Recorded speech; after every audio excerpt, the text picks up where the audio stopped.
नमस्कार दोस्तों, स्वागत है आपका अपना क्लास मैजिकल क्लास 2.0 में। तो फ्रेंड्स, हम सभी कवर कर रहे थे वर्ल्ड ज्योग्राफी को। तो वर्ल्ड ज्योग्राफी के लगभग 8 से 9 टॉपिक कवर कराया जा चुका है। यदि आपने उनके बारे में नहीं देखा तो जाके प्लेलिस्ट में देख सकते हैं। तो आज पढ़ेंगे नेक्स्ट टॉपिक को, जो कि है रेगिस्तान यानी कि डिजर्ट के बारे में। आज पहले तो थ्योरी को अच्छी तरह से कवर करेंगे और लास्ट में चलकर प्रीवियस ईयर क्वेश्चन को कवर करेंगे।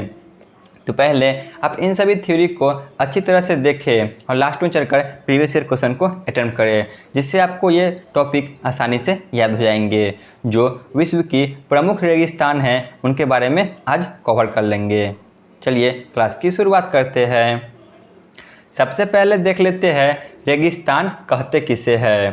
ठीक है ना, जो मरुस्थल होती है यह कहते किसे है। रेगिस्तान या मरुस्थल ऐसे क्षेत्र को कहा जाता है जहां पर वर्षा और हिमपात का योग अन्य क्षेत्रों की अपेक्षा बहुत कम होती है और जहां पर वार्षिक औसत वर्षा 25 सेंटीमीटर से भी कम होती है, उन्हें रेगिस्तान या मरुस्थल कहा जाता है।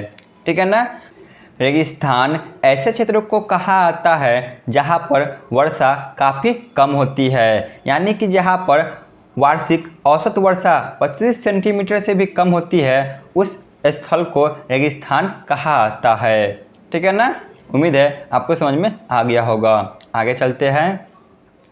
रेगिस्तान या मरुस्थल को 2 भागों में बांटा जा सकता है। जो रेगिस्तान होती है तो इसे 2 भागों में बांटा जा सकता है, गर्म रेगिस्तान और ठंडा रेगिस्तान।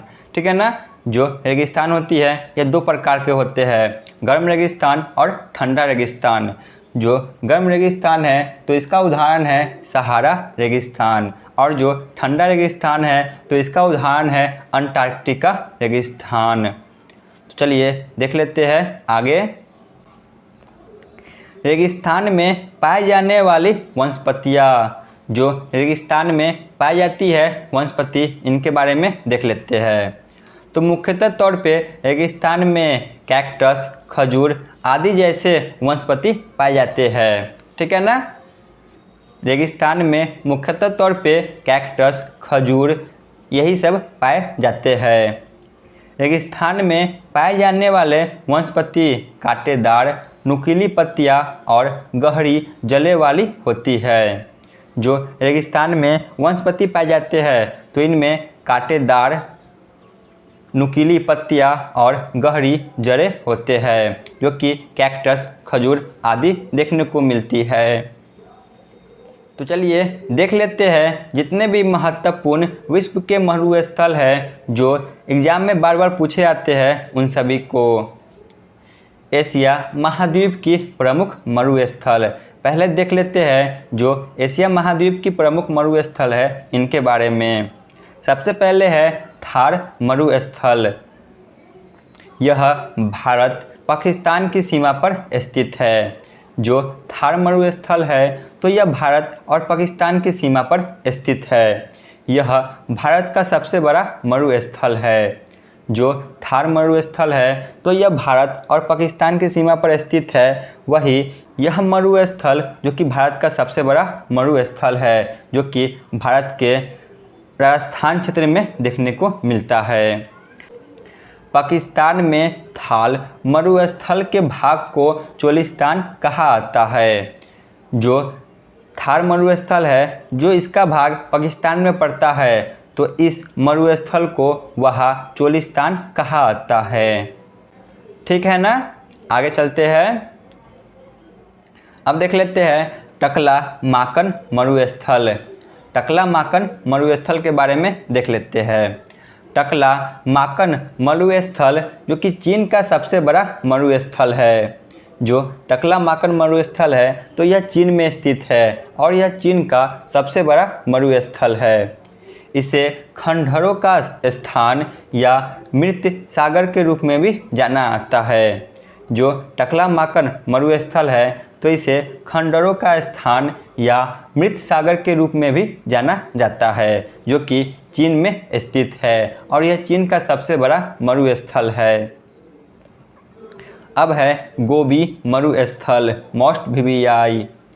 यह मंगोलिया और चीन दोनों के क्षेत्र में स्थित है, परंतु जो गोबी मरुस्थल है तो यह मंगोलिया के क्षेत्र में काफ़ी अधिक मात्रा में स्थित है, ठीक है ना। परंतु यह दोनों जगह स्थित है, मंगोलिया और चीन में। इस मरुस्थल को निर्जल स्थान उपनाम से भी जाना जाता है।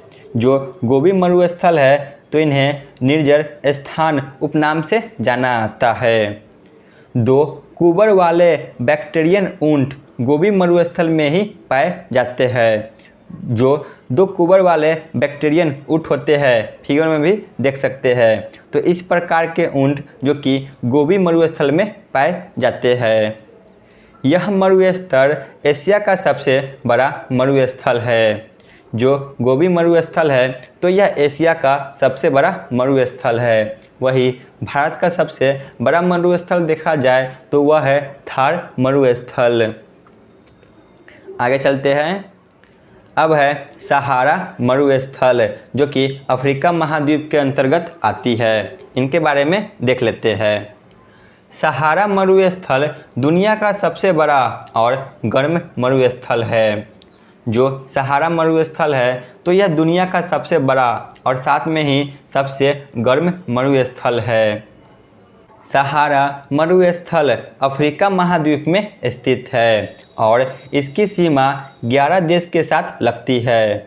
जो सहारा मरुस्थल है तो यह दुनिया का सबसे बड़ा और गर्म मरुस्थल है, जो कि अफ्रीका महाद्वीप के अंतर्गत आती है और इसकी सीमा कुल 11 देशों के साथ लगती है। देख लेते हैं जो 11 देश है उनके बारे में कि कौन कौन से देश इनके अंतर्गत आती है।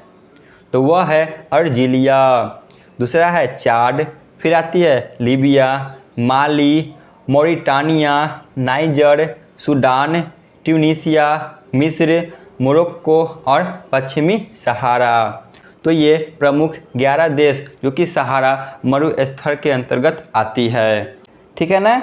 यह महत्वपूर्ण 11 देश जो कि सहारा मरुस्थल के अंतर्गत आते हैं: अर्जीरिया, चाड, लीबिया, माली, मॉरिटानिया, नाइजर, सूडान, ट्यूनीसिया, मिस्र, मोरक्को और पश्चिमी सहारा। आगे चलते हैं। उत्तरी अमेरिका के प्रमुख मरुस्थल। अब देख लेते हैं जो उत्तरी अमेरिका के प्रमुख मरुस्थल है इनके बारे में। सबसे पहले है ग्रेट बेसिन मरुस्थल। इनके बारे में देख लेते हैं। तो यह अमेरिका का सबसे बड़ा मरुस्थल है। जो ग्रेट बेसिन मरुस्थल है तो यह अमेरिका का सबसे बड़ा मरुस्थल है। इसके बाद है मोजावे मरुस्थल, तो यह भी अमेरिका में ही स्थित है। इसके बाद है सोनोरन मरुस्थल, यह अमेरिका और मोरक्को में स्थित है।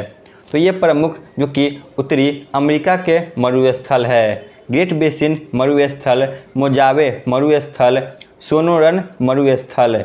जो ग्रेट बेसिन मरुस्थल है तो यह अमेरिका की सबसे बड़ी मरुस्थल है। जो मोजावे मरुस्थल है तो यह अमेरिका में स्थित है और जो सोनोरल मरुस्थल है तो यह अमेरिका और मैक्सिको दोनों जगह स्थित है। आगे चलते हैं। अब है दक्षिणी अमेरिका के प्रमुख मरुस्थल।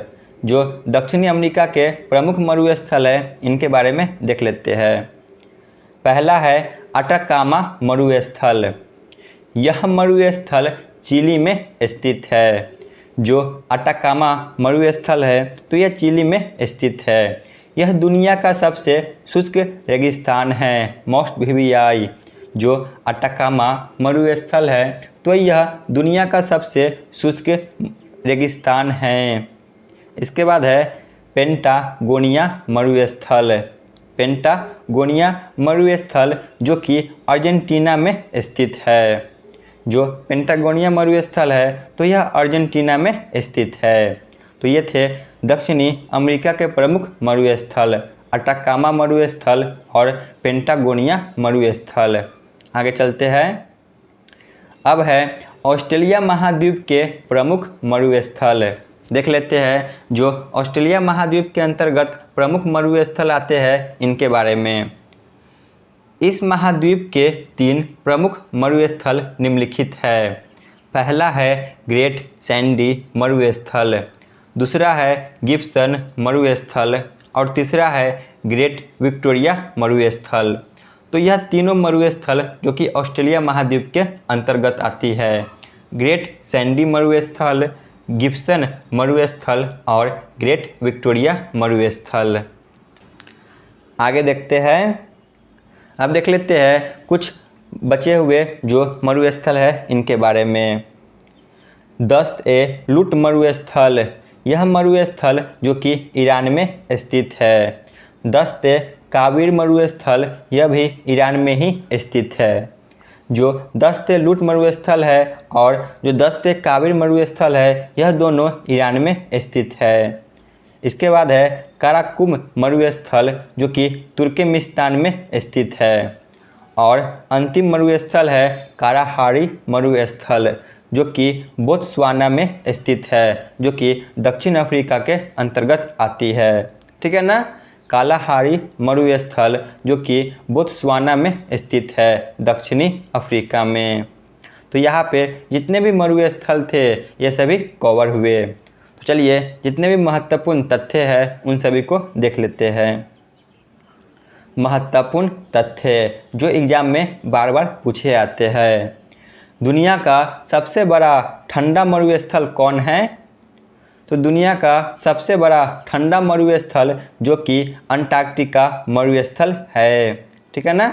जो अंटार्कटिका मरुस्थल है तो यह दुनिया का सबसे ठंडा मरुस्थल है। दुनिया का सबसे बड़ा गर्म मरुस्थल कौन है? तो वह है सहारा मरुस्थल जो कि दुनिया का सबसे बड़ा गर्म मरुस्थल है। दुनिया का सबसे शुष्क मरुस्थल कौन है?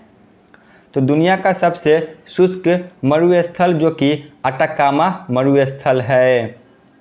एशिया का सबसे बड़ा मरुस्थल कौन है? एशिया का सबसे बड़ा मरुस्थल जो कि गोबी मरुस्थल है। सबसे ज़्यादा जनसंख्या घनत्व वाला मरुस्थल कौन है? तो वह है थार मरुस्थल जो कि भारत पाकिस्तान की सीमा पर स्थित है और यह भारत की सबसे बड़ी मरुस्थल भी है, थार मरुस्थल। महाद्वीप जिसमें एक भी मरुस्थल नहीं है तो वह है यूरोप महाद्वीप, जहाँ पर एक भी मरुस्थल नहीं है। ठीक है ना। तो ये जितने भी महत्वपूर्ण तथ्य थे ये सभी कवर हुए। चलिए देख लेते हैं। अब है ठंडा मरुस्थल और गर्म मरुस्थल। जो विश्व के प्रमुख मरुस्थल है, कौन से ठंडा मरुस्थल है और कौन से गर्म मरुस्थल है, इनसे भी प्रश्न पूछ लिए जाते हैं कि बताइए कौन से जो मरुस्थल है यह गर्म मरुस्थल है और कौन से मरुस्थल है जो ठंडे मरुस्थल के अंतर्गत आती है। तो चलिए इन सभी को कवर कर लेते हैं कि किस में कौन आती है। ठंडा मरुस्थल देख लेते हैं पहले ठंडा मरुस्थल को कि कौन कौन से ठंडा मरुस्थल है। सबसे पहले है अंटार्कटिका मरुस्थल जो कि विश्व का सबसे बड़ा ठंडा मरुस्थल है। फिर है गोबी मरुस्थल, यह भी ठंडा मरुस्थल है। फिर है ग्रेट बेसिन मरुस्थल। फिर है मोजावे मरुस्थल और पांचवा है पेंटागोनिया मरुस्थल। तो ये पांचों जो कि ठंडा मरुस्थल है। ठीक है ना। अंटार्कटिका मरुस्थल, गोबी मरुस्थल, ग्रेट बेसिन मरुस्थल, मोजावे मरुस्थल और पेंटागोनिया मरुस्थल। अब देख लेते हैं जो गर्म मरुस्थल है इनके बारे में। सहारा मरुस्थल जो कि दुनिया का सबसे बड़ा गर्म मरुस्थल है।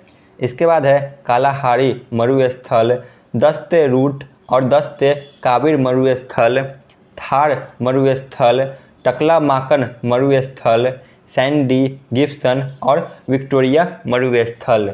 तो ये सभी जो कि गर्म मरुस्थल के अंतर्गत आती है।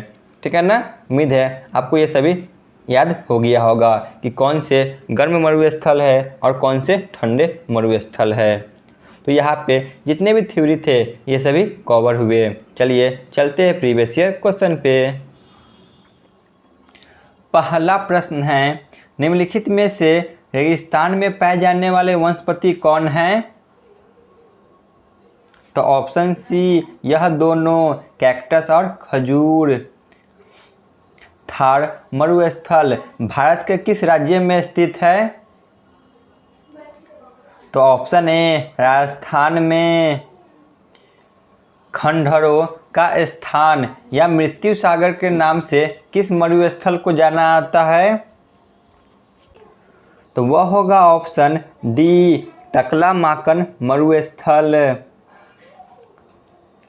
एशिया की सबसे बड़ी मरुस्थल कौन है? तो वह है ऑप्शन बी गोबी मरुस्थल। दो कुबर वाले बैक्टीरियन ऊँट किस मरुस्थल पर पाए जाते हैं? तो वह होगा ऑप्शन बी गोबी मरुस्थल। सहारा मरुस्थल किस महाद्वीप के अंतर्गत आती है? तो ऑप्शन बी अफ्रीका महाद्वीप के अंतर्गत आती है। निम्नलिखित में से किस देश की सीमा सहारा मरुस्थल से लगती है? तो ऑप्शन डी इनमें से सभी देशों की सीमा जो कि सहारा मरुस्थल से लगती है। कुल मिलाकर 11 देश की सीमा जो कि सहारा मरुस्थल से लगती है। अटाकामा मरुस्थल कहाँ स्थित है?